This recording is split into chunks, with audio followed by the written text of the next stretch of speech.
Welcome to the Tech Egg. Don't get scrambled. Enjoy the video. In this video, I will explain how to make waffles for baby. We will focus on creating delicious and nutritious waffles that are perfect for little ones. It is important to select simple, wholesome ingredients to ensure they are safe and easy for your baby to digest.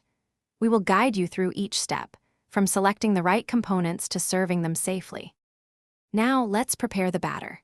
First, in a large bowl, combine your dry ingredients: 1 cup of all-purpose flour and 1 teaspoon of baking powder. In a separate bowl, whisk together 1 large egg, 1 cup of milk, and 2 tablespoons of a neutral oil like avocado or grapeseed oil. Then, gently fold the wet ingredients into the dry until just combined, being careful not to overmix. It is time to cook our waffles. Preheat your waffle iron to a medium setting. Once hot, pour about 1/4 cup of batter per waffle, depending on your iron size. Cook until they are golden brown and easily removed, typically taking 3 to 5 minutes.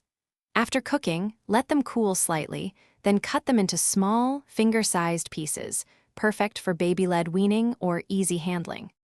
For healthy toppings, consider offering unsweetened fruit purees, such as apple or pear, or a dollop of plain, full-fat yogurt. Remember to avoid honey for babies under 12 months of age due to potential health risks. If you have any leftover waffles, they can be stored in an airtight container in the refrigerator for up to 3 days, or frozen for longer enjoyment. Thanks for watching. Consider subscribing if I helped unscramble your problems.